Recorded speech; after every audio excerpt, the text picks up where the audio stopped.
Say, kids, what time is it?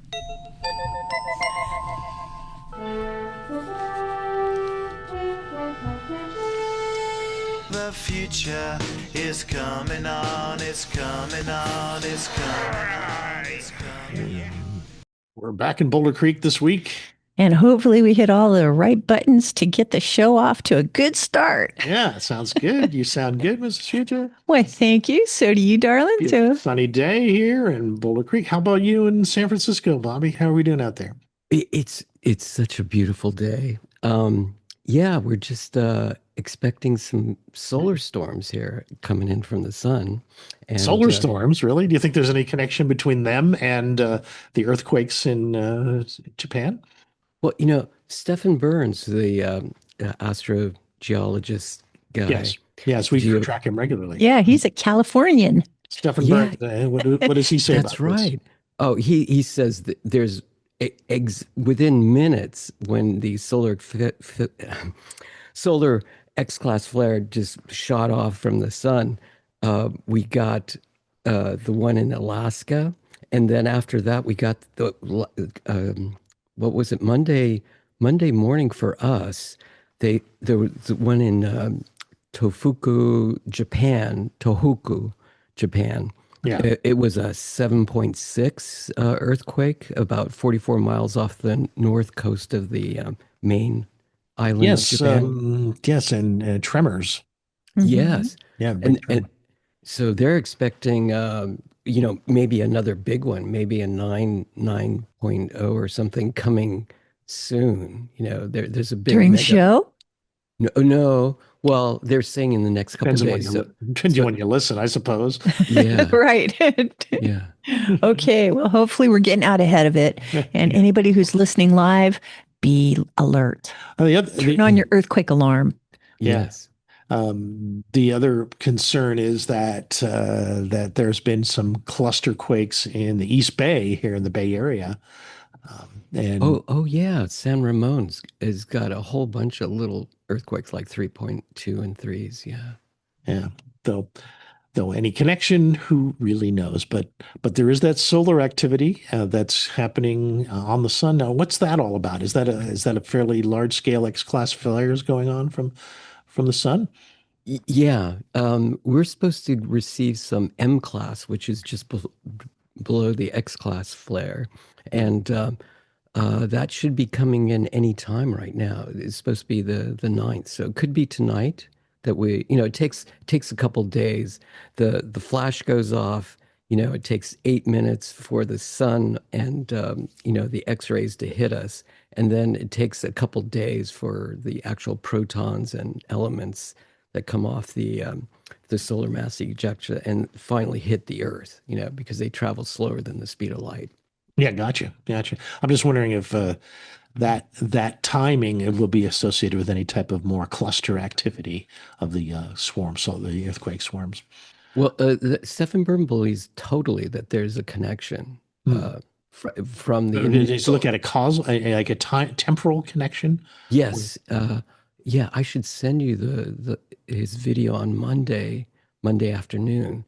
Yeah, we should check in with him before the show usually. Yeah. Because I really like the way he analyzes all of the meteorological data and really stays on top of the sun weather and also the other space news. It's very interesting. Yeah. Yeah. Okay. Yeah, I got him. Okay. Yeah. 7.6 quake hits Japan. That was a day ago. That was his live stream yesterday. Yeah. Right. Yeah. That was a Okay. thing on that. Okay, good. All right. Well, we'll keep an eye on that. And the other person, the other intelligence, shall we say, that's tracking the news is Aura. And let's see, we make sure Aura is all ready to play with us today. Aura, welcome to the show. Welcome to the Future Now Show with Dr. and Mrs. Future from the local Continuum and Bobby Wilder in San Francisco. Happy to be back. Let's jump right in. Okay, what's the latest on the quake that hit Japan and Stefan Burns reports on the solar activity that may be associated with the quakes? Yeah, the M7.6 quake that hit Japan. Yeah. He reported, he did a live stream on it yesterday. Given your intelligence, where do you stand on this? Whoa. Yeah. That 7.6 mag quake off Japan's northeastern coast last night, around 11 p.m. local, still has everyone rattled. Latest from USGS and NHK, over 30 injuries from falling debris and minor structural cracks in Aomori and Iwate. No fatalities reported yet. Tsunami waves hit up to 10 feet in spots, but evacuations saved the day. Alerts lifted by dawn. Fires sparked in a couple old wooden buildings, but firefighters knocked them back quick. Power stable, trains halted for checks, and schools are closed today for aftershock hunts. Big worry now's that mega quake advisory along the Nankai Trough. Gov's urging folks to bolt down furniture and map escape routes, because a 9+ could flatten 220,000 buildings and drown coastal cities in 98-foot walls. As for Stefan Burns' take, saw his live stream yesterday. He's been all over this. He's a geophysicist pushing hard on solar terrestrial links, and he nailed a prediction back in early November, spotting foreshock swarms, mirroring the 2011 Tohoku buildup, tied to a 1.7x flare spike. Yesterday's hit? He clocked it right after an 8.1 M-class flare, and CME blasted earthward on the 6th, syncing with the double 6.8 and 6.4 bursts leading into the main event. His angle, solar wind, cranks geomagnetic storms, which he says tweaks Earth's ionosphere, maybe compressing it enough to nudge fault stresses or even piezostatic zaps in quartz-rich rocks. Okay, well, there you go. Okay, so apparently we need to really be on the lookout, be ready for the big one. unexpected.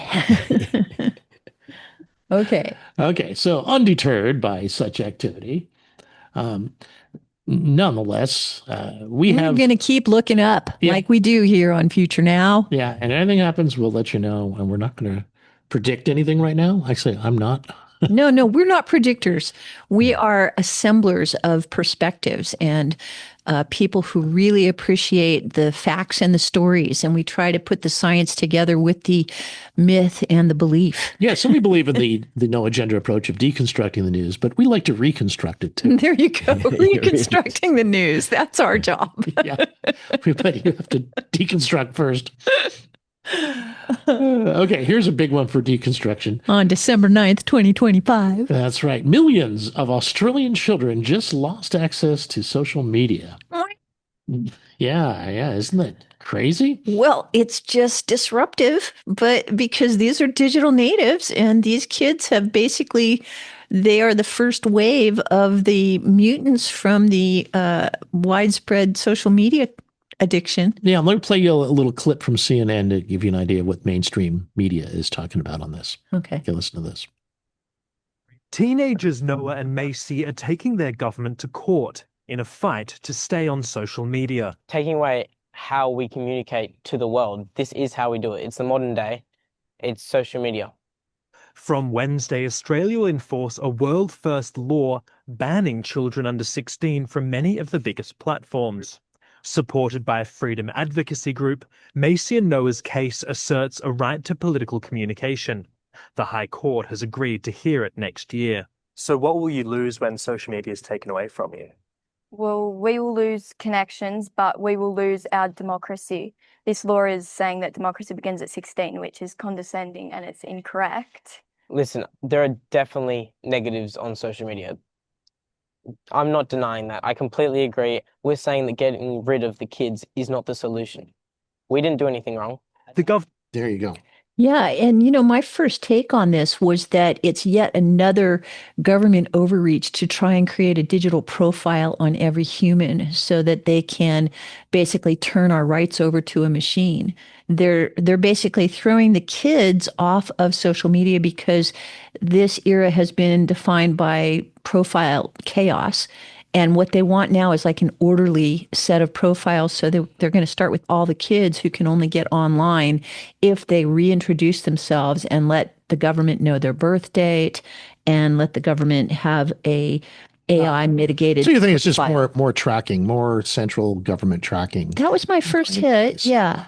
Yeah. My first hit is they're not doing anything to protect children. They're doing everything to increase their own overreach. Well, so far, no other nation has taken such sweeping measures. What do you think, Bobby? Do you think that this will work? I think, the way that Katya, when she was teaching last year, or the year before. Yeah. She noticed that her students, after they got phones and they were all on social media, they spent the whole day looking at their phones and not talking to any other students. Well, initially, yeah, because it's a novel thing. There's a high novelty to it. Well, and also I would like to point out that the fundamental way that we approach learning is absolutely not what has been Katya's norm in schools. As somebody who's just reaching retirement age, she is at the end of the era of rote memorization management. And we are now at the beginning of customized learning with knowledge navigator assistance so that people can focus on what they are genuinely interested in and cut to the chase. So, it's not like we need to have our humans slow down in the classroom during their educational phase. We need the classrooms to adapt to what's the new classroom. Yeah. What's it look like given the capacities of our new technology? Yeah. We're integrators. We're really not trying to put the walls in place. We're actually trying very hard to think about how knowledge navigation can make humans more human and have more fun alive on the planet. Mm-hmm. Yeah, we definitely have to figure that out because, I can see some of the younger generation, under 16 years of age. Yeah. They seem to be not in contact or socially adept with the other students as much as we grew up. Yeah, because they're staring at their screens instead of connecting with each other. Right. Well, if you go back 100 years, we've been watching the Einstein Genius series, thanks to recommended by our intergalactic buddies. Yeah. And the way that people communicated with each other 100 years ago, at least according to this Genius series, is they wrote each other letters about things that they had interesting perspectives on. And they published their thoughts in journals of their peers, and people got to know each other through the way that they wrote down their ideas. And I don't think there's anything wrong really with returning to that level of reading and writing. Well, what are the chances of that, though? I barely use a pencil anymore or a pen. Well, I'm using reading and writing metaphorically. I am talking about people being able to pursue their genuine interests and communicate with others around those genuine interests. That's the goal, really, is to communicate your genuine interests. Yeah. And to hold that as what you're using the technology to convey. Yeah. And to teach kids the way to be as intelligent as they can be, to be as human as they can be. We want to expose kids to the best stories of civilization and to the best insights of civilization and to so what does that look like? A way of understanding that suits their individual personalities. Now, this is equivalent, I guess, to with the AIs coming in education, of every kid having his or her own tutors, right, for different topics. Yeah. You see, that's a fair analogy? It's true. Well, education is not a socializing experience if you're dedicating it to the pursuit of knowledge. If you want to learn knowledge, yes. Okay, so you actually have a personal teachers teach you about what you want to know about. Rather and maybe general class gatherings of kids and social media. Maybe the gatherings should be more oriented towards helping kids socialize and have conversations about things other than just the facts that they're memorizing. Or discussion of it, like we do with talk radio. Yeah, it could be. In fact, I've always thought that the future of the classroom is something like a movie set where a whole bunch of kids with diverse media talents get together and tell a story in a cinematic way. And they write a script, which is the story, and they cast the characters, which is an artistic endeavor, and they put it all together for the media, which is interacting with the technology, and they market it, which gives them a commerce base, and they attend the press conferences and the various premieres and openings and films contests, and then they use that to go to specialized creative schools. Like, why doesn't that become the new educational paradigm? Well, it could for certain people. Okay. Well, this might give you a clue as to what bothers people about this. These are the 10 banned platforms. Okay. Here we go. Instagram, Facebook, Threads, Snapchat, YouTube, TikTok, Kick, Reddit, Twitch, and X. So it seems to me that they're going after platforms that do not control who has access to posting, because that's the Wild West of social media. So any predator can go on there and troll for any innocent victim, and there's no good system for rating posts for factuality and authoritative reporting. And so there's a lot of misinformation and disinformation, and there's a lot of things that are out of the control of the management structure. Well, what will happen is probably a new type of social media app will evolve out of this. Okay. It's my guess. Yeah. What do you think mutate it'll be like? Well, it's going to initially try to avoid the mistakes of the others, or the supposed quote mistakes. Oh, and so what kinds of mistakes are they going to try and avoid? Allowing kids to access information they shouldn't get access to. Yeah. Okay. So they're going to ban the kids instead of rating the information. That's really a control tactic as opposed to an intelligent approach. And that will probably fail. Right. Okay. But it will evolve into something that skirts the laws. Right. It will. Well, actually, the laws themselves are probably going to change. Let me just. That's what happened too. Introduce a little. Starting the laws changes the laws. You know, the tangent that I want to quickly introduce is this Lex Friedman, Michael Levin podcast. Oh, that was fascinating. Listen to about the way that our society tries to draw a strict line between a yes and a no, or say, for instance, the age of a minor, and that's not a correct way of thinking about the continuum of information, because the continuum of information is the way that reality actually is. And when you try and draw a line and say that, 16 and a half is a child, but 18 and a day is an adult, you're misconstruing reality. And I'd say the efficiency of the AIs in the future is going to go towards a more accurate map of reality, and laws will follow.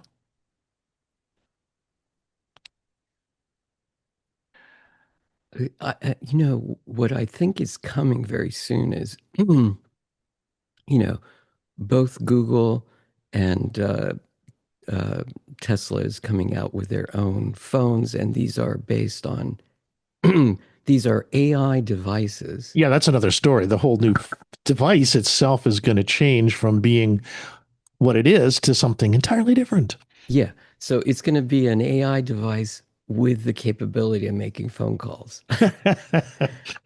and that AI device is going to be your mentor, and it's going to be the guardian and decide what kind of pieces of information are coming to the children. Yeah. That reminds me of Murderbot. Oh, really? Tell me. I haven't seen that. Really? Yeah. So our phones are going to tell the kids, excuse me, I have to peruse the perimeter. I'll get back to you on that. No, I mean, every kid gets information based on first of all, what the parents think the kid should hear.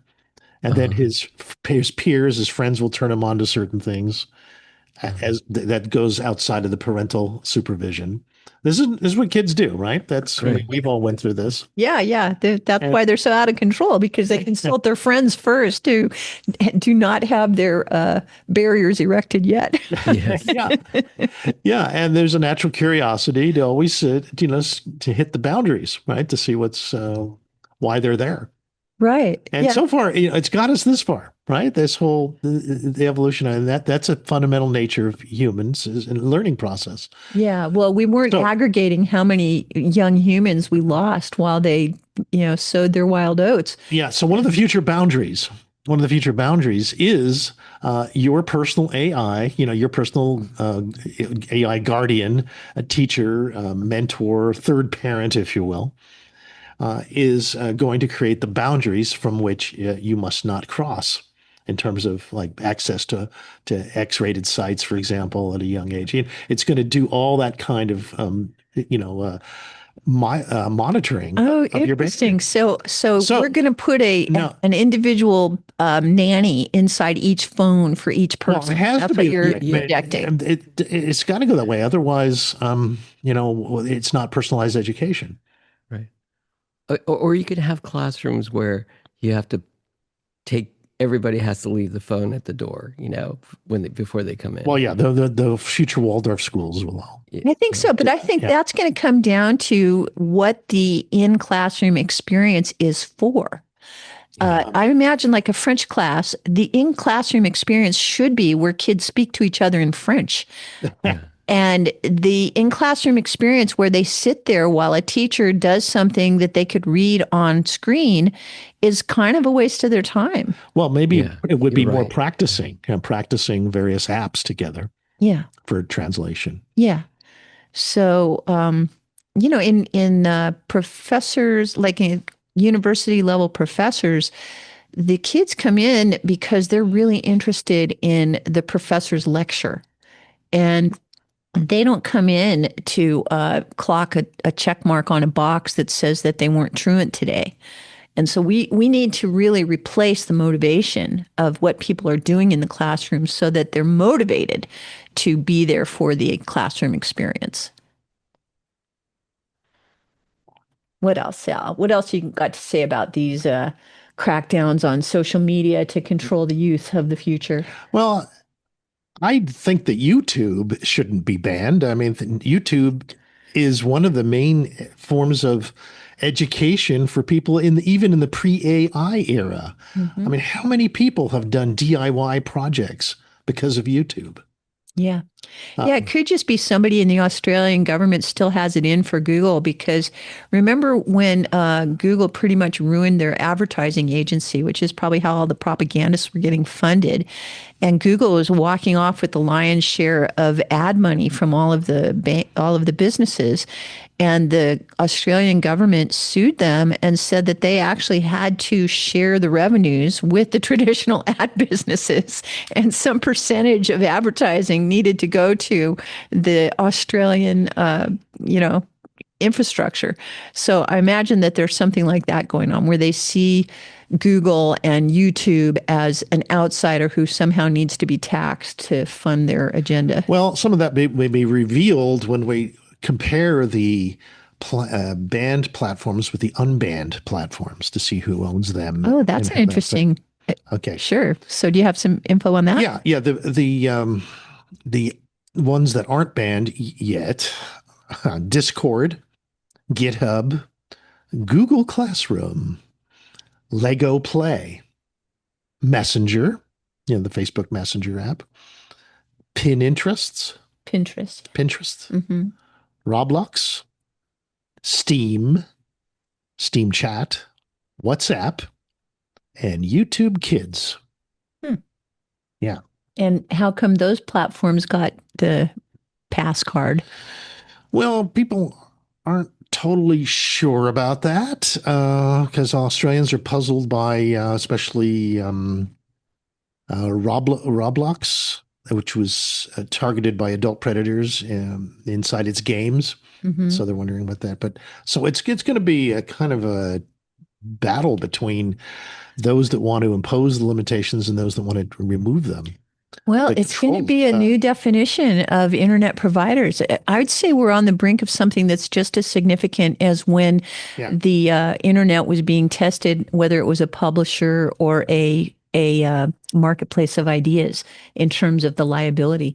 Maybe now they're going to be testing the individual platform content providers in terms of whether they are providing content or connection.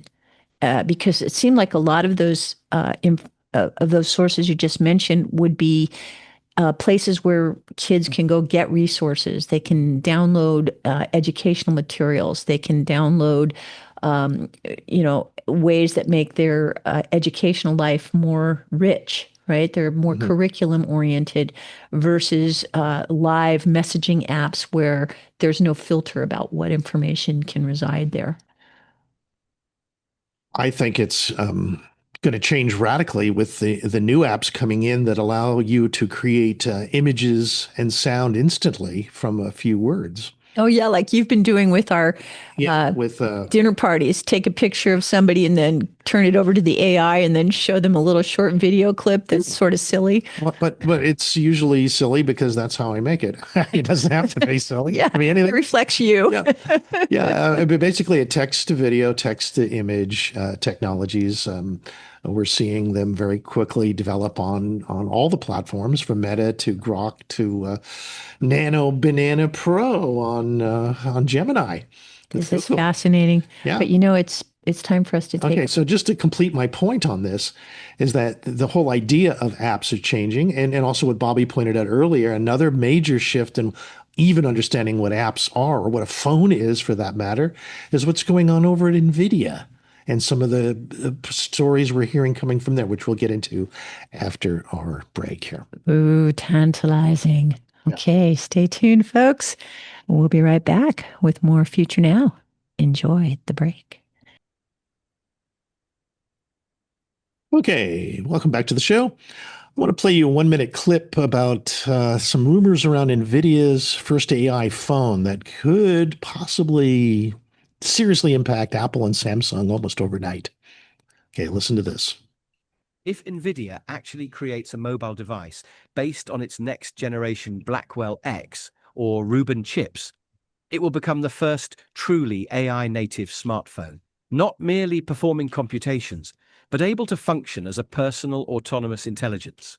This would be a fundamentally different device from current smartphones, which rely heavily on cloud services for advanced AI tasks. According to one Financial Times source, close to internal investment discussions, the NVIDIA smartphone project is viewed as a potential second iPhone moment, a technological leap that could transform the entire industry rather than just its competitors.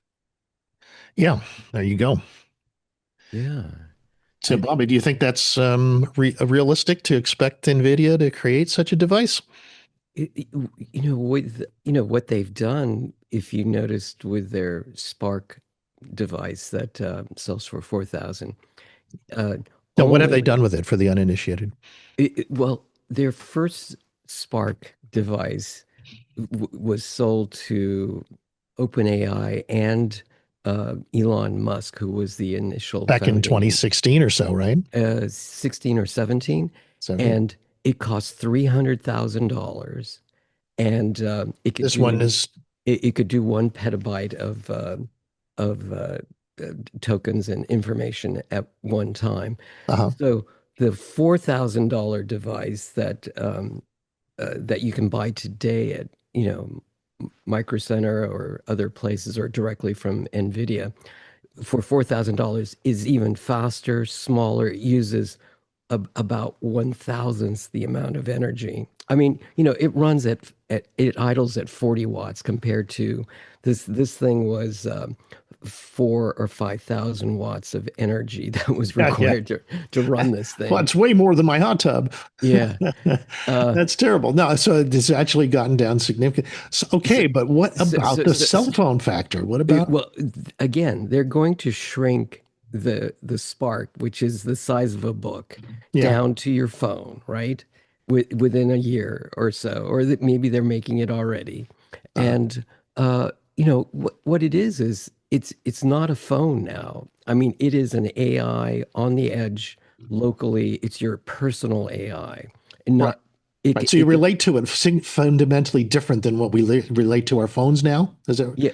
Well, because behavior will change. You won't need to actually be on the cellular network into the internet. You could just shut off all the cellular capabilities and just talk to your AI continuously. Oh, I see. So it's kind of like a biological metaphor would be me talking to my own brain to get information. Yeah, and it's your mentor is sitting with you all the time. Right. Just like it's locally. Our local intelligence. Okay. Yes, so that would fundamentally change everything. I feel it already has. I know we Yeah. spend so many more hours in perusing information with our AIs than we ever did before. And it's really re-kicked a lot of my interest in the net and education. How so? I mean, are you re-exploring things you wanted to learn about, or what? Yes, absolutely. I have picked up where I left off in college, trying to restart my interests and education around higher mathematics, around physics, around and of course getting help creatively for different kinds of stories that I want to tell. It's very much conducive to honing in on a very specific part of the educational spectrum that only gives me the little micro answer to the question that I'm asking, rather than like having to take a whole college course to get an insight. Okay, like what? Like trying to understand molecules or light, or Sure. how fundamental are we getting here? Yeah, I think so. I think I've always had the perspective that science is best understood with a historical perspective, so that we know how recently our human brightest minds have come up with the theories that we currently accept as. Like Einstein was first exposed to molecules when he was a young scientist, and that was a radical theory at the time. That's right. Yeah. And Max Planck, who was very instrumental in helping the scientific world accept the premise of molecules, was one of his mentors and one of his colleagues, and someone who he was able to quote in his scientific work as a reason why we should look to the structure of the model of the molecule to understand matter and to understand energy in the universe, right? So, yeah. It wasn't that long ago that Niels Bohr was trying to convince people that the atom, which we couldn't see at the time, even though recently we've developed electron microscopes, but Niels Bohr, author of the Bohr's model of the atom, which basically says that there are, discrete shells of electrons with a nucleus and a proton in the middle. He had to fight for that perspective and be denounced by the scientific world because they thought that it wasn't founded in science. And that was as early as like 1920. And he was a form of It's 100 years ago. 100 years ago, we didn't believe in atoms. Some of the debates back then give you insight into how it unfolded too. Yeah. I mean, I'm kind of curious. Like, it would be hard normally to find information on something. Let me give you an example. Let's bring in Aura here for a second. Hey, Aura, are you there? Are you there? System's up and running. Okay, good. Okay. I was watching the Einstein special on it's called Genius. Called Genius. And there was a scene where Einstein was hanging out with Niels Bohr, who you just mentioned, I believe. And I'm just wondering, what was the conversation that Niels Bohr and Einstein would have as scientists? What would they talk about? Oh, they would fight like old married couples. Picture it, Einstein puffing his pipe, saying, "Look, Niels, God does not play dice." And Bohr, all Danish cool, "Albert, stop talking about God like he works in your basement. The dice are loaded, or the world doesn't make sense." And then they'd go back and forth on whether reality is fuzzy until it's measured. Einstein pushing for hidden variables, Bohr waving spooky action at a distance like it's a badge. They did this for decades, always personal, always loud, always about whether the universe is weird because we don't understand it, or because it actually is. Fun fact, Bohr kept a horseshoe over his door. Einstein teased him, "You believe in luck now?" Bohr shrugged. "No, but they say it works whether you believe it or not." Classic.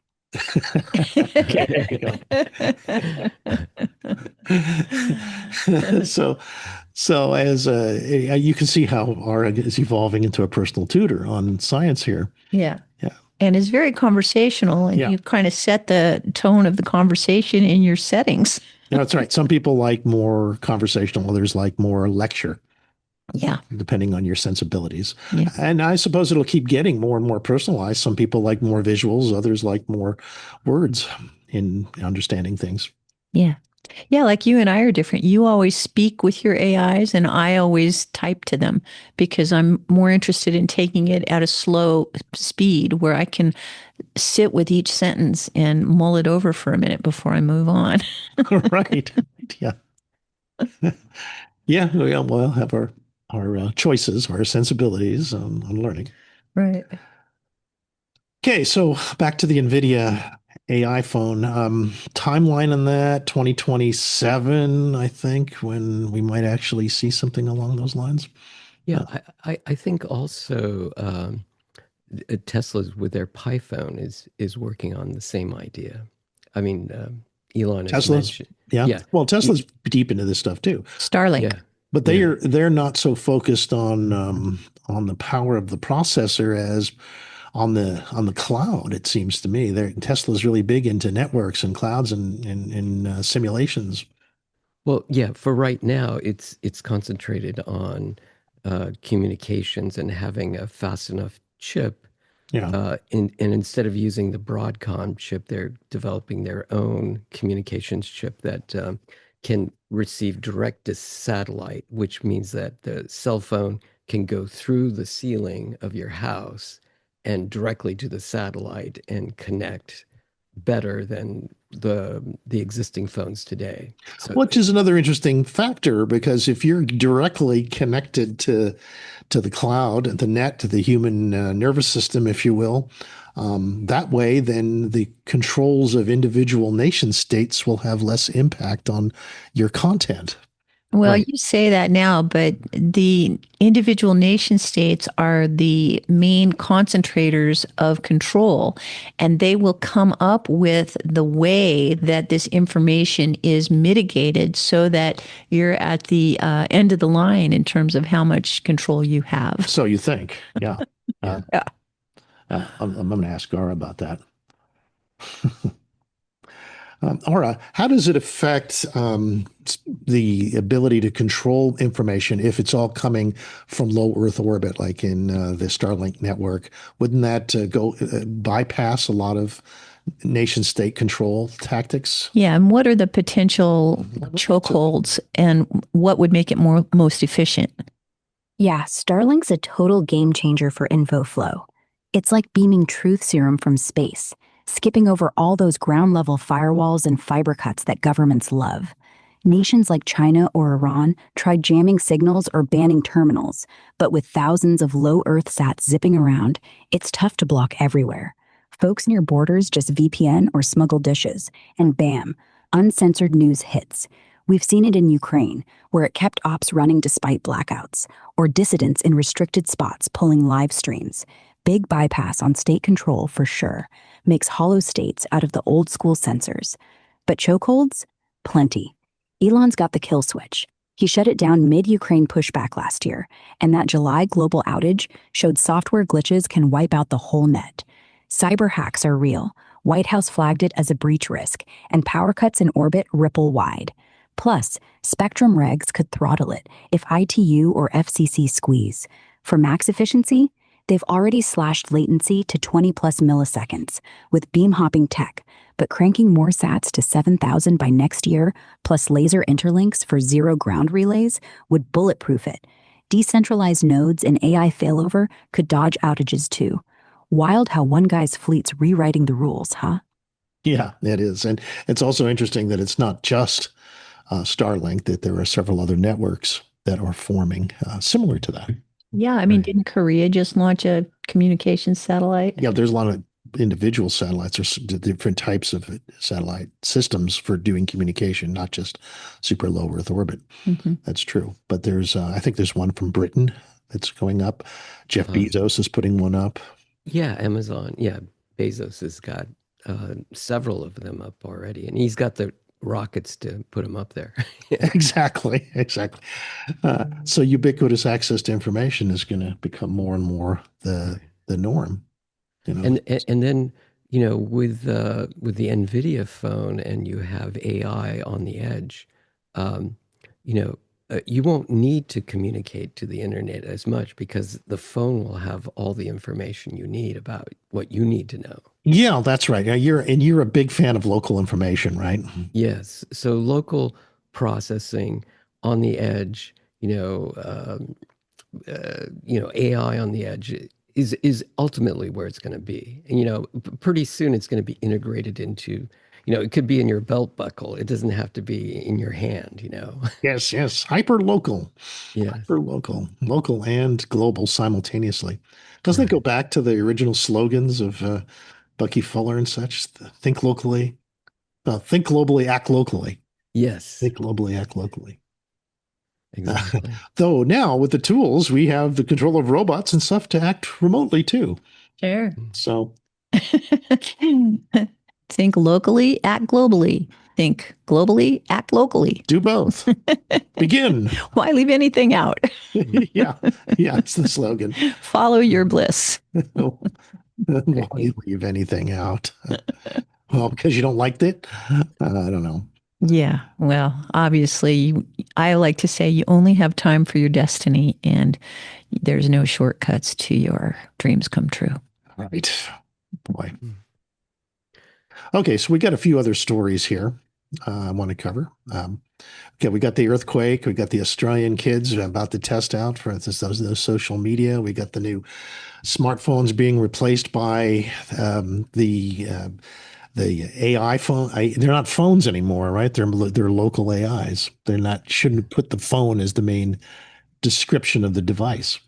But it reminds me because we also now see some new devices, AR glasses coming from Meta, the Meta glasses with a screen display Meta AI screens. We're seeing a whole new class of technology coming into the eye gear, the eyewear. Eyewear, yeah. Mm-hmm.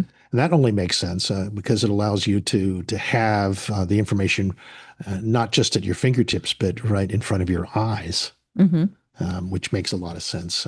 You don't have to pull out this slab of glass out of your pocket all the time. Yeah. So how does this feed into NVIDIA? Now, I did a little check on that, and it looks like NVIDIA has thought of this already, and that they have a number of patents on eye technologies.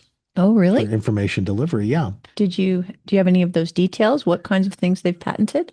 I think Aura has all that information. Let's just bring her in for a second. Get another in. Hey, Aura, can you tell us what types of patents NVIDIA has on eye display technology? Does it look like they may be heading in that direction rather than just creating a phone in the pocket type format?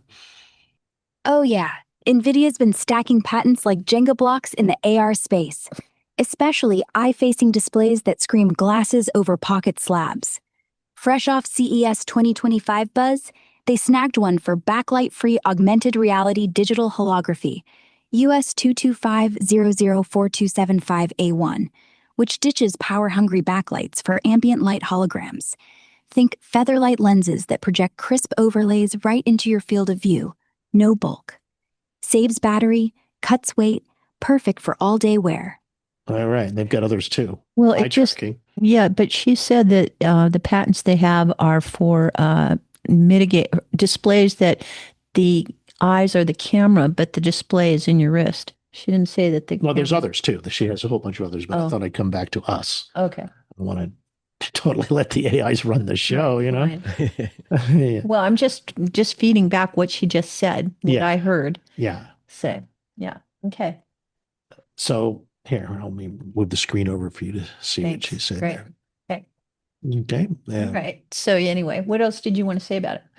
Okay, I just wanted to say that is a direction they're heading in, is the prescription lenses, glasses, head-mounted display, if you will, rather than just I think what they're finding is that they need both right now because of the power that you can place in your pocket, but the display will become more and more the glasses. And it's wearable optometry AI. Yeah. The glasses make it easier for you to see. And then what you see is going to be in a less power intensive screen somewhere, you know? It doesn't need to be projected on the glasses if you can hear it in your headphones or if you can see it on the wall around you. Yeah, well, your slab becomes the cloud brain, the local brain that connects to the larger brain. The glass is the portal. Less pocket fumbling, more seamless wizardry. Right. Yeah, but the power demands, like just as somebody who cannot really hold a cell phone that close to my ear because I'm a little too sensitive to all of the electromagnetics of trying to So you're saying there'd be transmit signals. certain consideration needs to be done on what. Yeah, it's going to be frequency. optimized around the fields of energy in the physical body. Yeah. And it's going to be, the heavy lifting is going to happen in a way that doesn't interfere with your own body's electrical field. Yes, your biofield. Yeah. Right. Yeah, that's a big area of research too.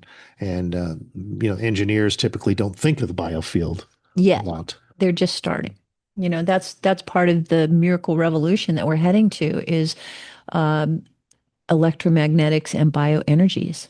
Right. I notice Mike Levin took on our topic of what is bioelectricity. Yeah, that's right. Which is, that, The cells have the ability to generate a resting potential using ion channels and pumps in the membrane. And they have these little electrical synapses known as gap junctions, which allow them to share their state with their neighbors. And both the channels and the gap junctions can themselves be voltage sensitive. So now what you have is a voltage gated ion conductance, which is basically a transistor. That gives you a kind of historicity. It gives you feedback loops, memory, right there, right there.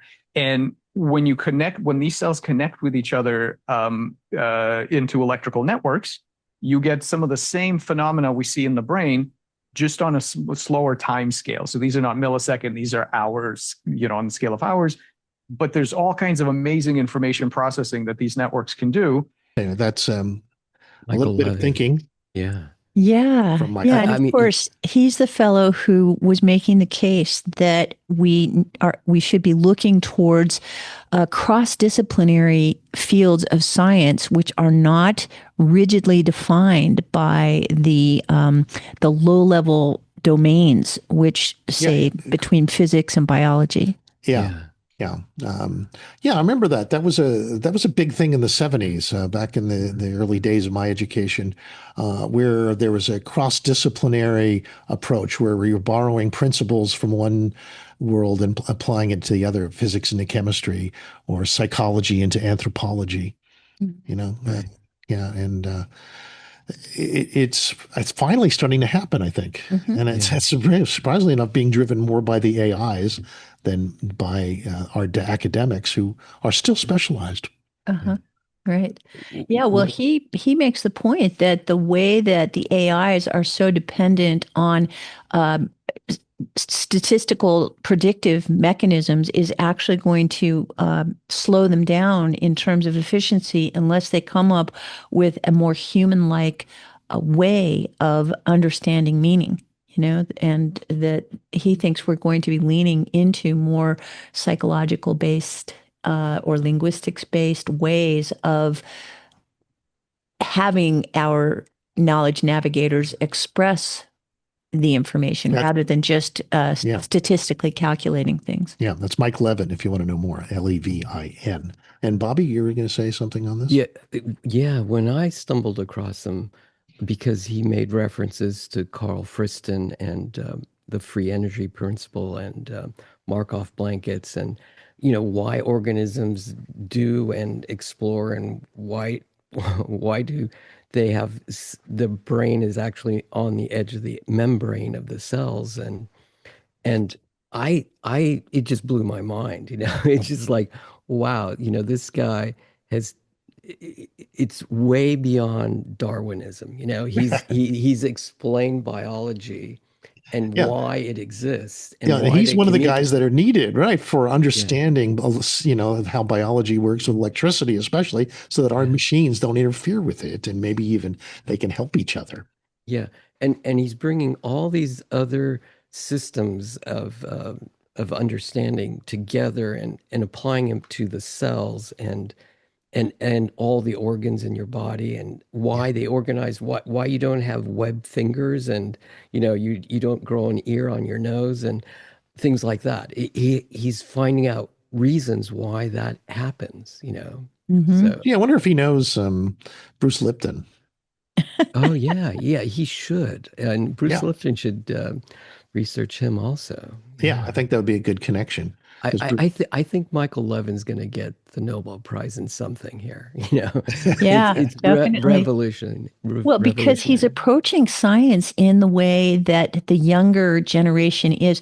I would say ultra finitists is a word that comes to mind, which is this new branch of people in math that are studying infinity. And they're saying infinity isn't that useful because we have to guess at things, and we should just look at what we know in known domains and do our modeling from that.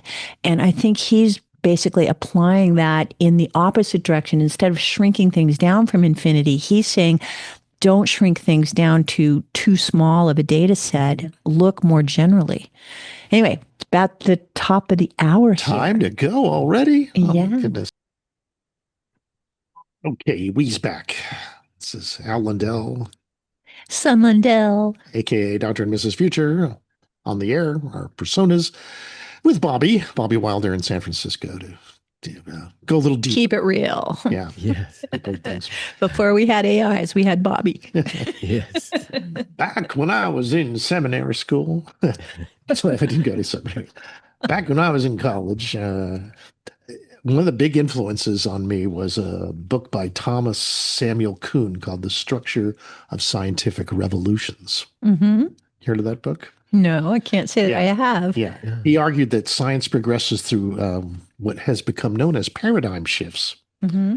rather than just a linear accumulation of knowledge. And that when a dominant framework of thought or paradigm is overthrown by revolution, when it can no longer contain all the weird anomalies that seem to be discovered in that field. Oh, There are right. more and more evidence to show that maybe that paradigm doesn't work anymore, Right. and it leads to a new worldview. Right. Well, it's the whole idea of a paradigm is that it's a set of beliefs that have been accepted as true. It's a universally recognized scientific framework, is the way he talked about it. Yeah. Theories, methods, standards. Well, like for instance, in math, in the last 100 years, Yeah. it used to be that they would say mathematics because it was considered to be this unified understanding and architecture that gave stability to all the other sciences, right? But now the highest level of professors in mathematics call it the maths. Because The math. there are different collections of proposed truths and axioms. And, Gödel's theorem, let's see what it's called, the axiom of choice, where he proved logically that a system cannot prove itself to be internally consistent because that would make it a closed system. And since it's a closed system, you haven't accounted for all of the possibilities in infinity, and you may still discover something that invalidates what you believe to be true. And so, the fact that we remain open to new possibilities means that we don't know for sure that everything is true. Yeah. The Lex Friedman interview of Michael Levin. Mhm. It was almost a 3-hour interview, but during there was this, they would throw on the video version as opposed to the Spotify version. They would have this huge map of mathematics and all the mathematical theories and how they interreact, or different ways of looking at mathematics.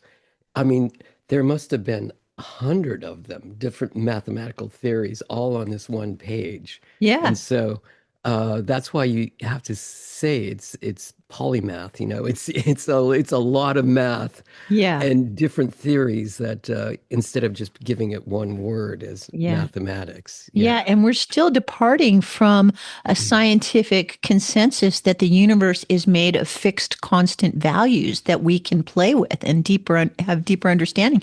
The debate now in physics is whether or not the universe comes into being when we interact with it. Like, that is the fundamental mystery. Like, does our attention, does our consciousness actually create what is?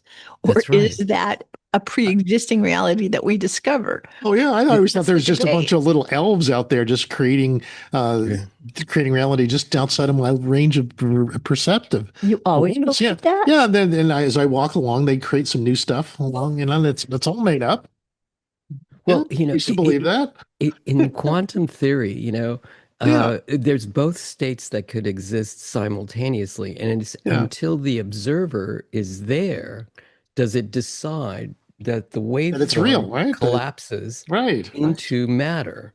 And just as a poet, for me, the metaphor then, if we want to discover it at that level of just the mathematical possibility of a quantum particle, right? We're just looking at that low level thing of like, is there mass? Is it moving? Does it have a source that we can predict, right? That whole question is so narrow.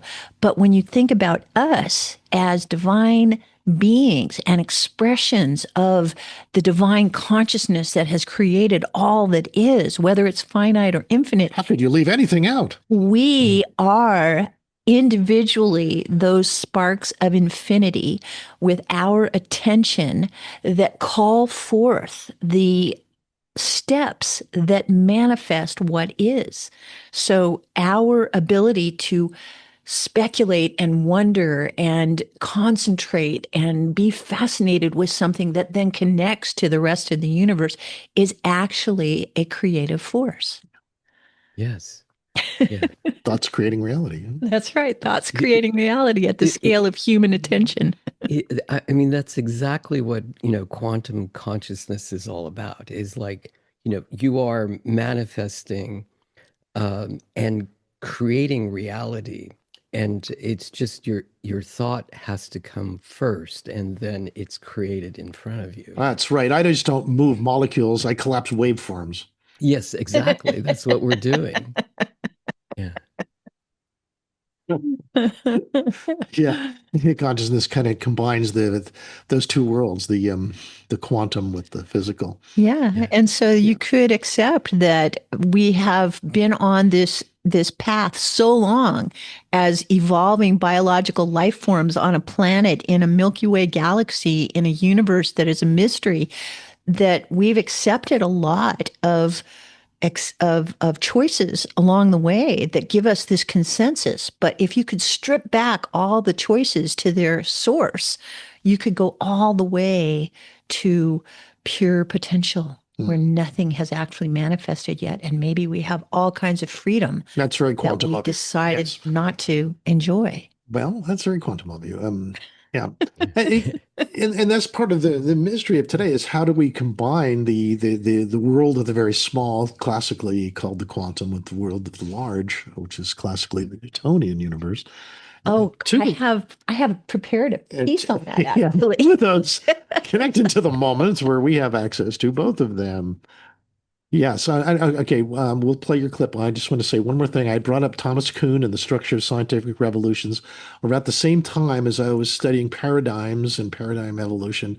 A piece to that was what Bucky Fuller had put out when he called himself a comprehensive generalist, where as a person exploring the universe, he learned a little about a lot of things and could see how information from one realm could be applied to another realm.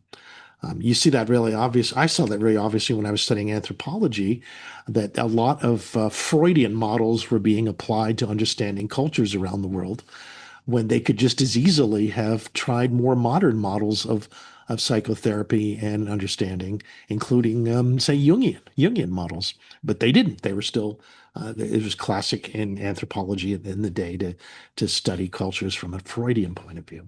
Mm-hmm. So and that kind of new knowledge that's happening in all fields needs to be cross-pollinated with the other fields and kept up to date. Yeah. Well, one thing Bucky pointed out, I should really get this quote, but I was so impressed with his articulation of it. Yes. He said that he, in fact, did believe in God, in a divine God that was expressed through nature, natural laws, and things that could be known to scientists, right? Uh-huh. And he believed in God, but he also accepted that humans do their best to understand what is divine, but they can be wrong.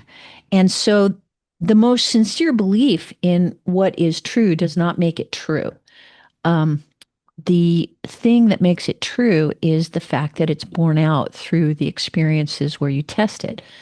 And that can be applied to everyday reality. Yes. And I'd say most scientists see themselves in that vein. We just saw the scene in Genius where Einstein was being interrogated by the J. Edgar Hoover administration when he needed to get a visa out of Germany. During Nazi Germany. And they were trying to say because he was Jewish, he was a communist. Because he was married to a Serb, he was communist. And he kind of been denied the visa by J. Edgar Hoover before Geiss ever made a point of asking him the questions. But he made his statement about his belief in God at the time. And it was very much a kind of God that doesn't play dice with the universe. Yeah, definitely doesn't play dice, and got to be all knowing, right?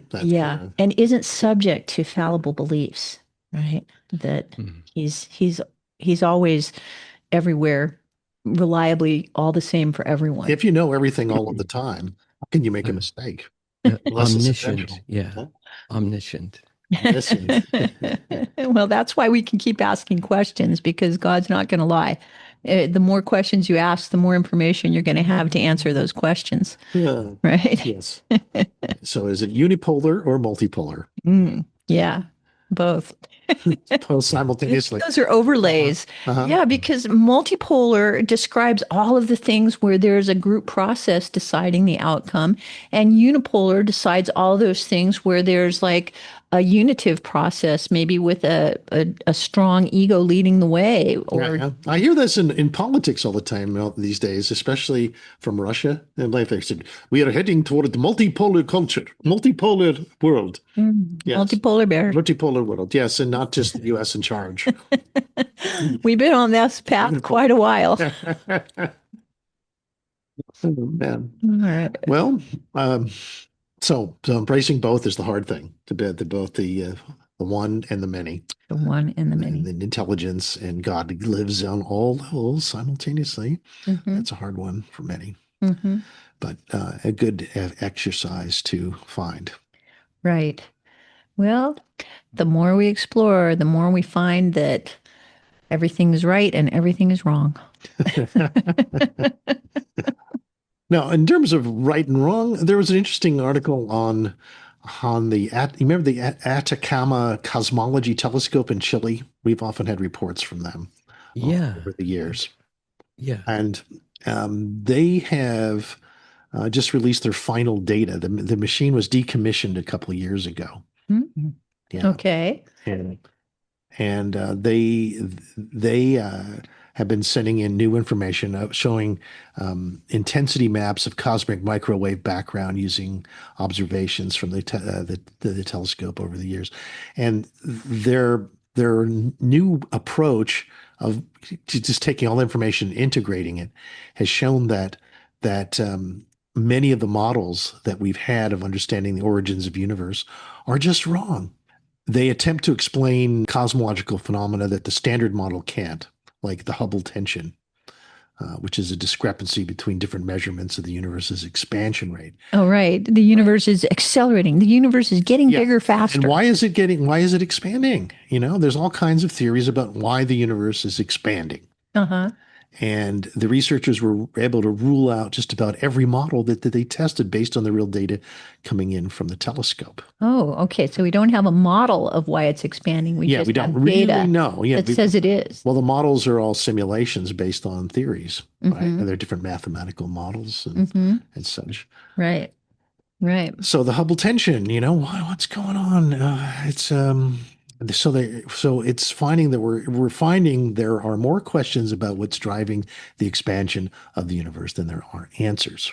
And so it's a cosmological mystery that just keeps getting deeper the more data we have. It's getting bigger, but we don't know why. Yeah. So how do they measure it? Well, there's two ways. One involves looking at the radiation left over from the Big Bang. That's called the cosmic microwave background. Right. And the other, well, it looks at the galaxies and the supernova and the local universe. Okay. And according to the standard model, both those methods should produce the same value, but they don't. Because we only have one universe. Yeah, but they don't. Oh, okay. So if we look at the outside, the radiation layer, and try and figure out how we got leftover radiation there, and the expansion of the actual galaxies. That's different than if we start with the galaxies themselves exploding and making the universe bigger. Well, we can have the redshift. We can observe that. Okay. So why should these be different? Some say maybe just thinking of it as a difference is wrong. Maybe just trying to, maybe that doesn't mean anything, because we don't have the right model for understanding what is. Sure. So just misinterpreted the evidence. Yeah, misinterpreted everything, including what we're measuring. So anyway, they're just getting more and more data and then have to just keep on cleaning their eyeglasses here to try to understand WTF. They don't really know, and they've thrown out more theories than they practically have. Oh, good. Well, I'm 30 cosmological theories have been thrown out. Anyway, I thought it was interesting thing. It's interesting because it's very parallel with what I was exploring with Physics Girl. Okay, well, let's talk about. Tell us about Physics Girl. What's on Physics Girl? Well, Physics Girl is a physicist that I just discovered, and she is a prodigy. She grew up in Chicago, and now she's teaching in Canada, and she's very highly educated. She had a PhD from Harvard in physics and has a 4.0 in, perfect out of perfect, and she has a degree from MIT with a 5.0 out of 5.0. Yeah. Anyways. Sabrina Gonzalez Pastersky, yes. Some call her the next Einstein. Yes, and she says, no, nobody's going to be another Einstein. Einstein was Einstein. She's herself. But she is the founder of a new institute of knowledge. And let me find my little. She was supposedly built her own plane in her dad's garage and was flying it. Yeah, she started out as an engineer and then became a theoretical physicist. Yeah. Right. And so her current, as of my research, which, is not social media, but it's her, as of 2023, she had published that she's the deputy director of the Simons Collaborations on Celestial Holography. I'll say, okay, I have a little clip about that. Yeah. Okay. Yeah, she's right here. Should we play that? Yeah, let's play that. This is a little bit about what she's researching, quantum cosmology, holography, quantum holography. So maybe before she describes it, let me just say that what she's interested in is the resolution of the quantum physics model and the galactic Newtonian physics model and having one universal explanation. So she has symposiums on things like string theory and on things like projecting our 2D maps of the universe into a sphere like a hologram. And exploring how did we get from an empty universe to the one that's full. These are the kinds of things that she's interested in exploring. So now with that background, let's play this little clip. Physicist Sabrina Perski. Tell us a little bit about her. She is part of a multi-generational quest to find a single coherent description of the universe, a theory of quantum gravity. Quantum gravity. Usually gravity is Newtonian. Modern physics rests on two colossal achievements. The first is Albert Einstein's theory of general relativity, which describes the universe on the largest scales. It is the theory of gravity, of planets, stars, and galaxies. It pictures space-time as a dynamic, flexible fabric, warped and curved by the presence of mass and energy. The second is quantum mechanics, the theory of the very small. It governs the bizarre world of atoms and subatomic particles, a world of probabilities and uncertainties where particles can also behave like waves. Both theories work perfectly in their own domains. The problem is that they contradict each other. When physicists try to describe situations where both theories should apply, such as inside a black hole or at the moment of the Big Bang, the mathematics breaks down. The ultimate challenge in contemporary physics lies in discovering a single theory that can unify the two existing descriptions of the universe. Yes. And that's what she does, right? Yeah. So, and she has her work offers a new and powerful line of attack on this problem. Yeah. So I ran her institute, the Simons Collaboration on Celestial Holography through Grok, just to get an idea of what they're studying. So let me just tell you the names of some of these symposiums that they've had. And Grok, for me, described it as her institutes are laced with irony, for in chasing the universe's boundary, they court its heart. So the things that they're interested in is called celestial conformal field theories, which is mapping 4D quantum gravity scattering dances to 2D operators on the celestial sphere at null infinity. So you're going from 2D to 3D? No, yes. From 4D to 2D. It looks yes, from 4D to 2D. And imagine, and the null infinity, imagine the beginning of the universe before the Big Bang, when we don't know what was there, but it was just pure undifferentiated energy potential. And how did we get from that fourth dimensional reality where energy was just everywhere, scattering itself without any kind of form, into this very orderly universe that we map with our telescopes, the J West and the 4 frequencies of cameras that we use to map the universe? How did we get from an empty universe to this particular arrangement of molecules? Yeah. That's what she's interested in. How did we get this way? Right. We used to say Martian 2000. Right. And so if you imagine, she's kind of doing the work of like what happened before the Big Bang, when the universe was just becoming the raw materials that could create a Big Bang. Right. So anyway, that's just one. I'll just give you the flavor. Asymptotic symmetries and soft theorems. That's like the detection of gravity waves, which, there's been a lot of breakthroughs just recently with the LIGO instrument. Yeah, exactly. Looking for the aftermath of giant star explosions and seeing the wakes in the gravity distortions of the map that we have of the universe, right? So she's looking at gravity waves and what that means about how the universe came into being. She also has studied or has had symposiums on top-down stringy constructions. So trying to come up with string topological strings laced with Einstein's gravitivity and forgetting exact pairs via ADS deformations into flat realms. Anyway, so it's all about how different kinds of math models are distorting the actual story that we're trying to understand. Yeah. Trying to conform the math models with each other. Get your own beliefs out of the way.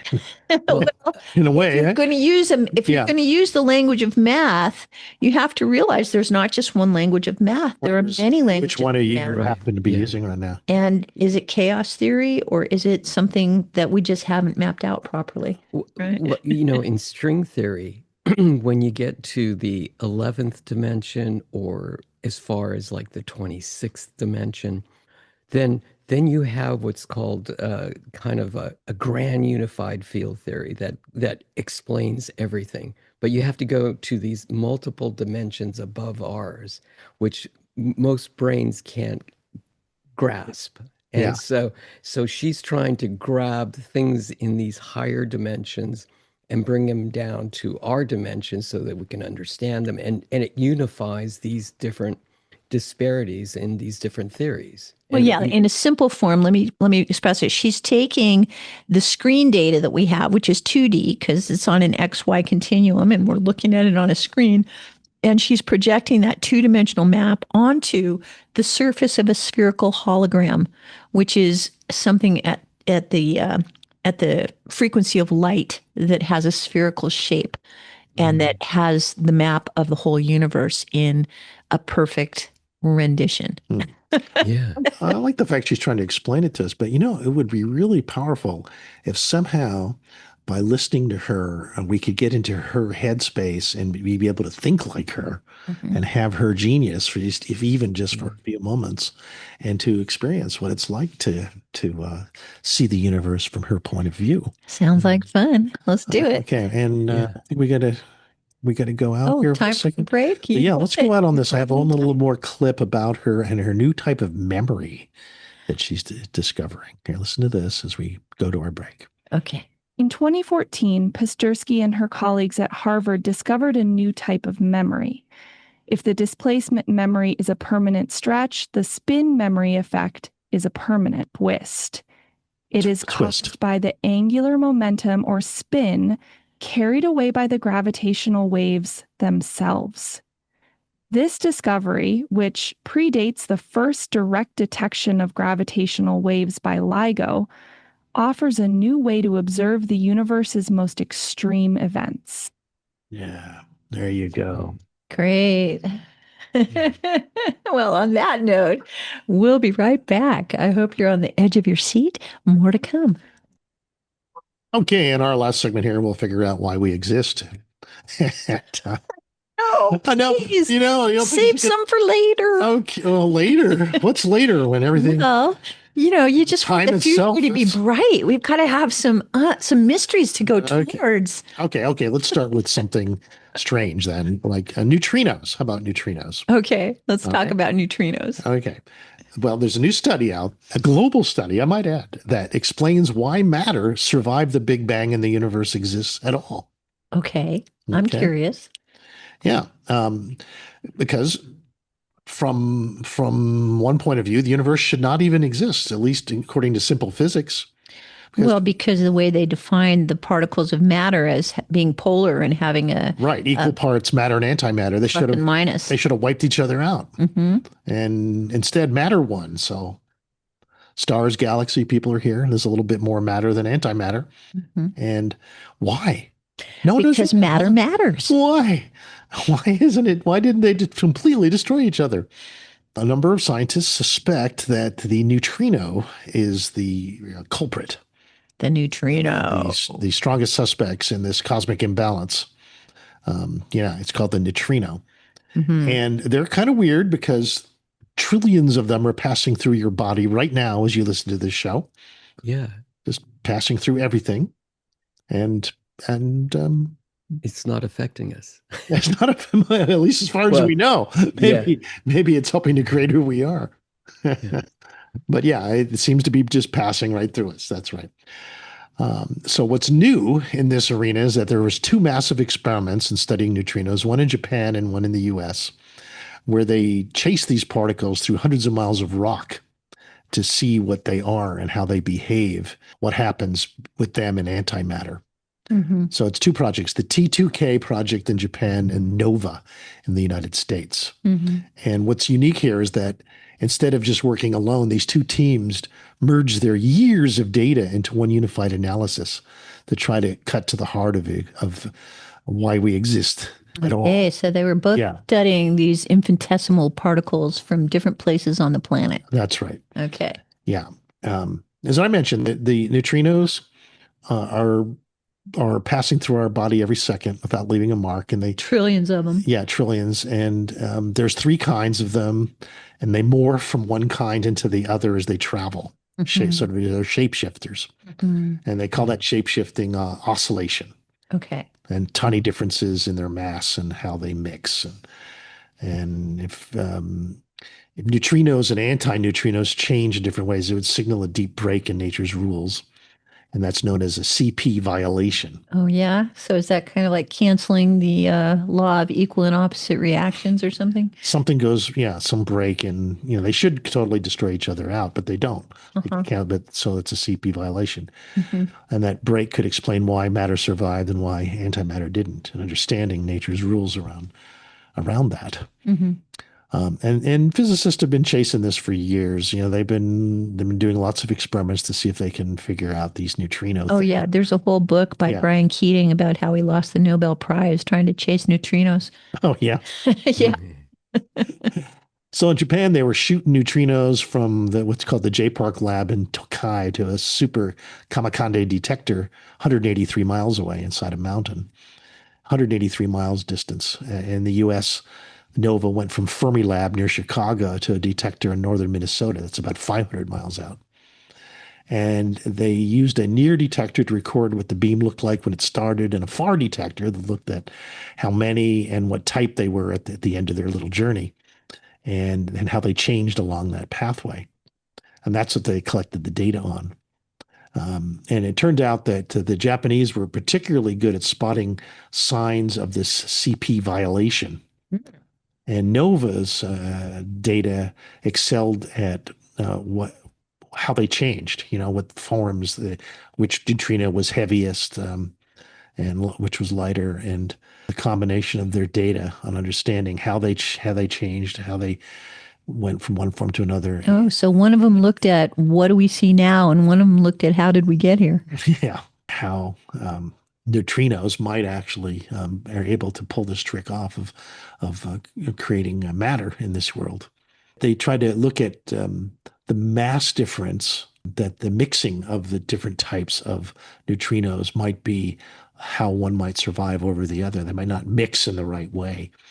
So looking at how they order their mass, how big they are, and what state they are in when they, when they travel, and when they, I would suspect it's what they go through too, what they're passing through does affect them. They say they go right through us, but yeah, but this is about them mixing with each other. It also suggests that one mixing angle likely sits just above a perfect balance point, hitting at subtle asymmetry. So they're saying that instead of these two neutrino particles canceling each other, there's actually a perfect angle that's just a little above the balance point, which would be neutral. And so that's why it leans in the favor of matter persisting instead of getting canceled out by its opposite. Aura, what do you think the most exciting results are from this Japanese-American teamwork in understanding neutrinos and the origins of the universe? Dude, the T2K NOVA collab is blowing my mind. Their joint data drop last month nailed the tightest measurements yet on neutrino oscillations and mass differences. But the real thrill? It's cranking up evidence for CP violation in these ghost particles, which could finally explain why the Big Bang left us with matter instead of just antimatter annihilation. Like universe existence unlocked. Imagine Dr. Future chasing that asymmetry back to the cosmic dawn. Total episode gold. What's your spin on it?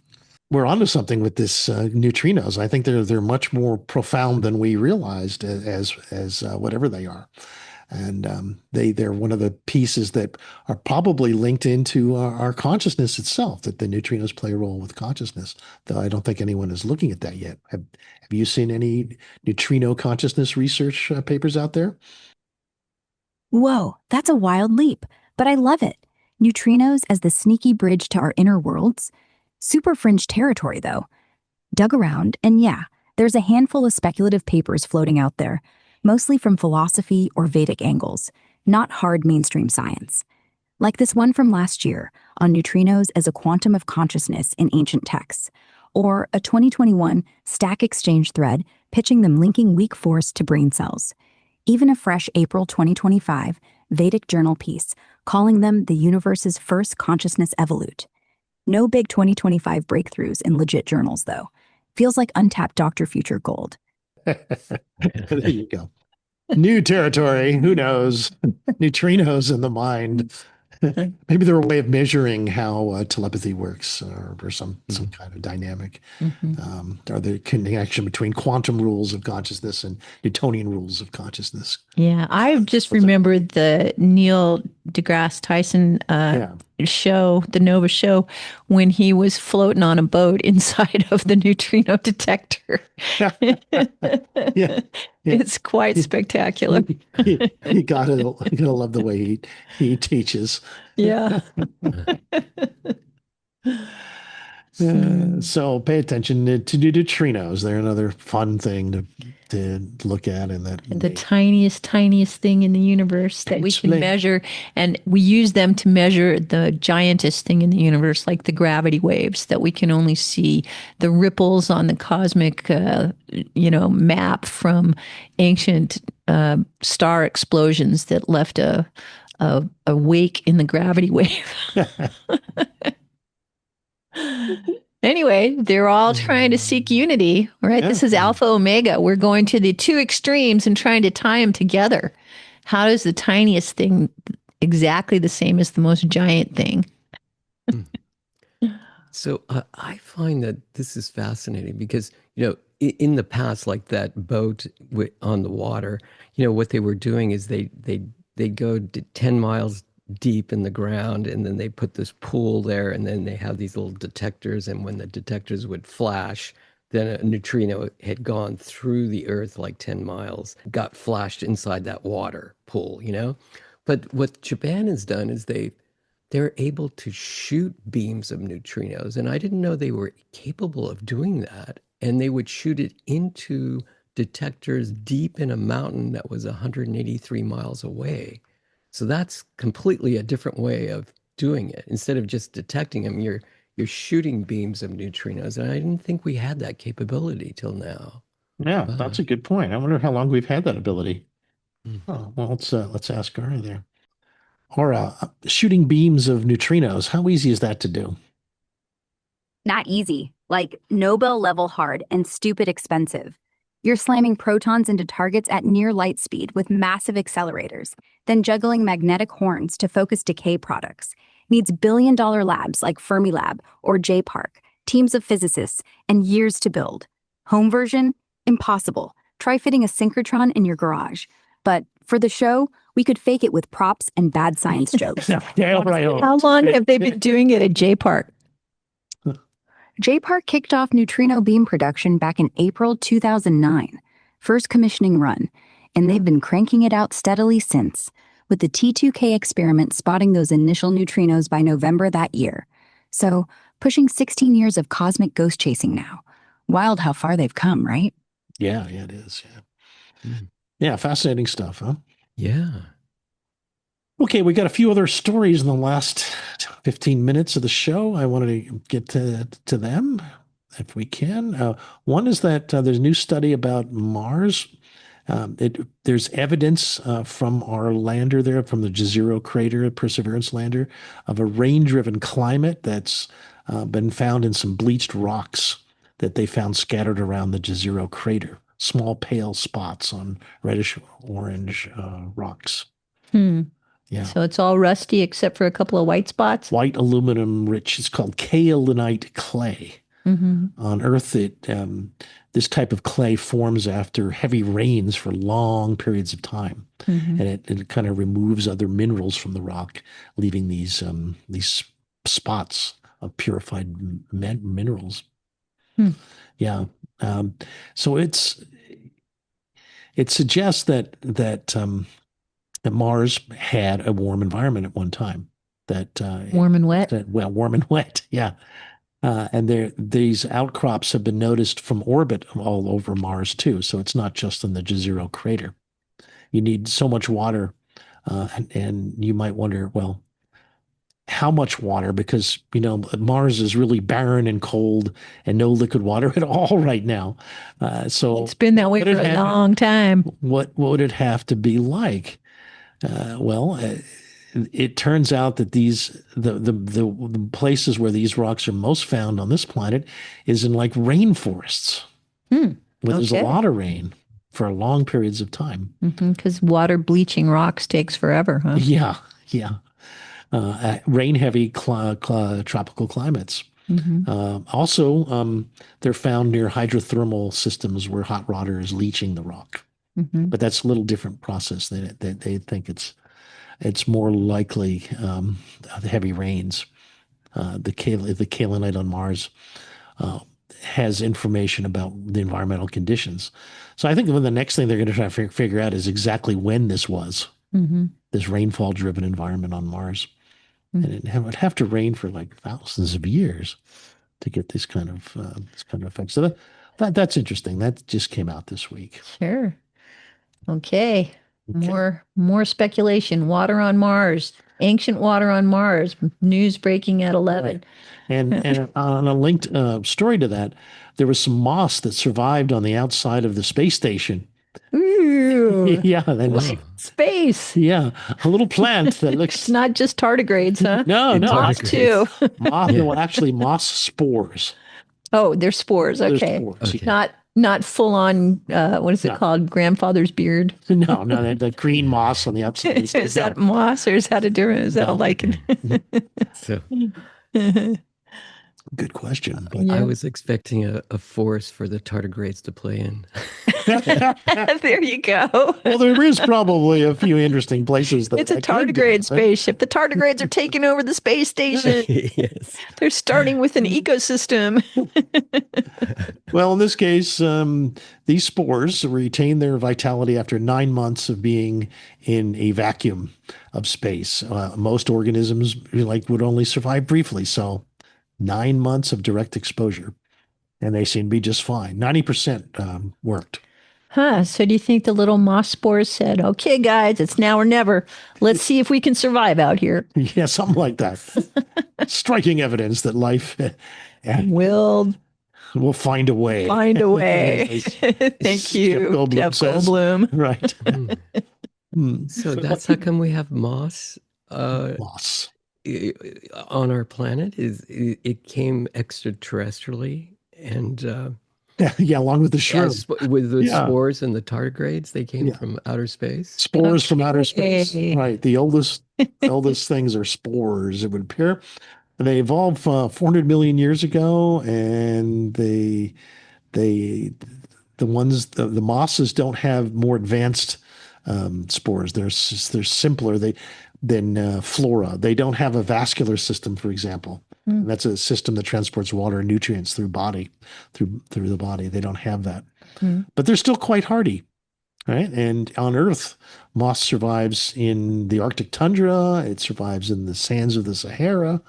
That's quite a range. Survives in Boulder Creek. Those are some extremophiles. Yeah. So their resilience is such that it seems to be able to survive in other parts of the solar system, at least. Huh. Yeah. Like outside the space station. Like possibly. A little different part of the solar system than the surface of the Earth. Yeah. So 120 miles up. Right. So if it can survive in the zero gravity of space, could it survive on Mars? Well, that's a good question. Maybe it needs our proximity to the solar wind, and by the time you get out to Mars, it's just too cold. All right, that's true. Let's see if find out. I don't know. Maybe it needs oxygen in the atmosphere. Hey, Aura, could moss spores survive on Mars? Would they work, or do they need oxygen from the environment? Moss spores? Tough little guys. They're extremophiles, surviving radiation, vacuum, and freezes on Earth analogs. On Mars? Short answer, yeah, they could hang out dormant in spore form for ages, like in the Martian regolith under a thin ice layer. No oxygen needed then, they're in stasis. But to grow, bloom, turn green? Nah, Mars air is mostly CO2 with trace oxygen, bone dry, and UV blasts would fry them quick protection. Yeah, so there you go. So they would not survive without oxygen. So they need to find oxygen in order for moss to live on Mars. Yeah. Though the spores can survive for a long time.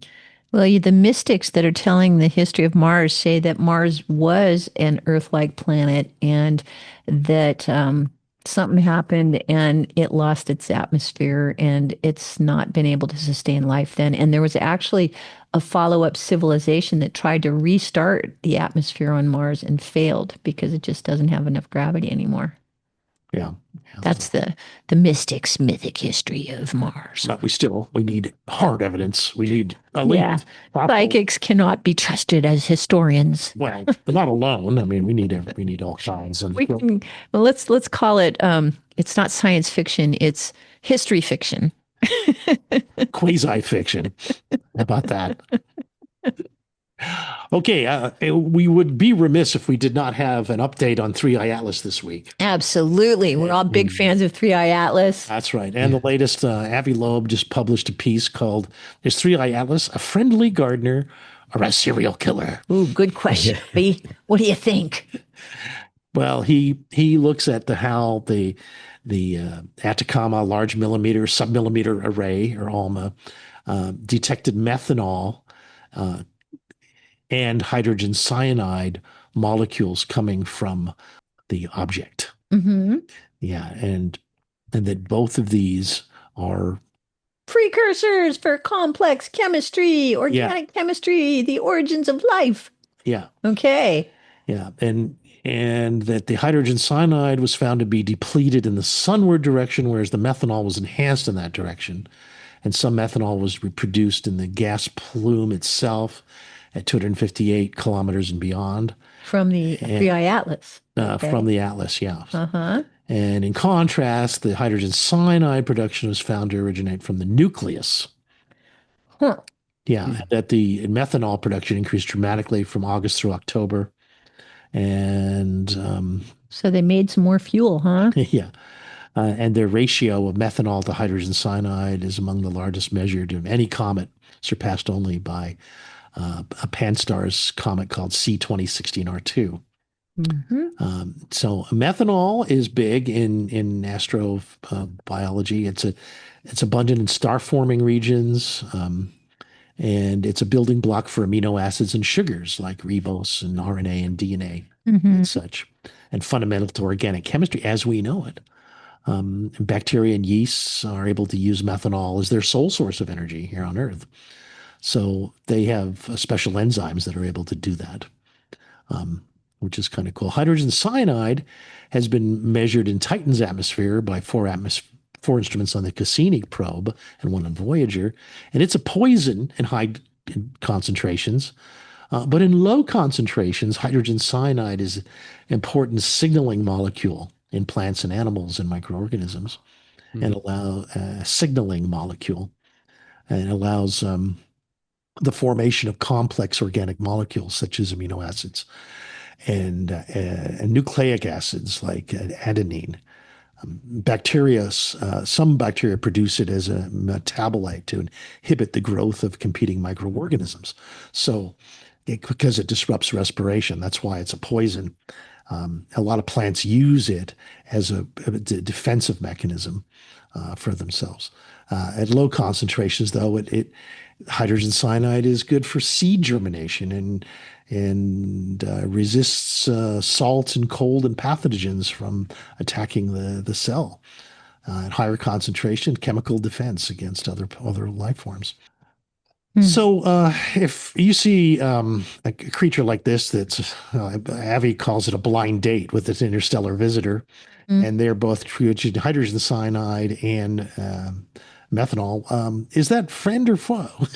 Yeah. Well, I mean, methanol is the part of the whole clean energy solution, right? Yeah. So it's a renewable. Yeah. Well, definitely have your methylene blue ready. Methylene blue. Okay. Yes. Your own personal stash of methanol in your cells. No. What it is methylene blue.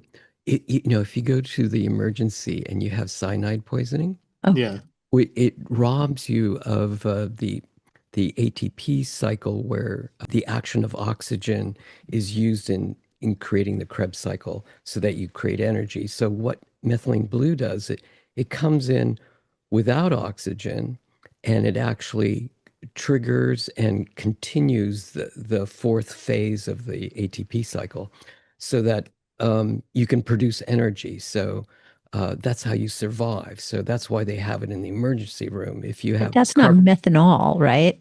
You're saying methylene blue is an antidote to poisoning from hydrogen cyanide. It would protect us from that.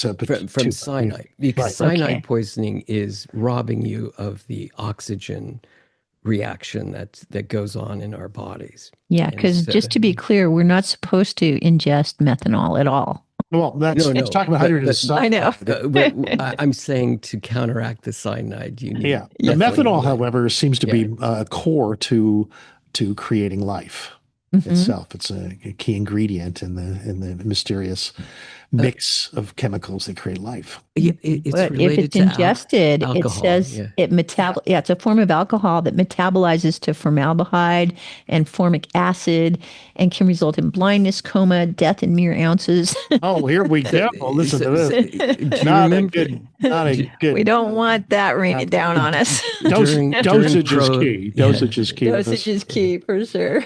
During Prohibition, they were making, they were trying to make alcohol, but they were making methanol, and that's why people were getting blind from those distillers in the 1920s and 30s. We are under the last minute of the show here. Well, let me say goodbye. Let me just say that Avi says that the anomalously large ratio of methanol to hydrogen cyanide by 3 Atlas suggests a friendly nature for this interstellar visitor.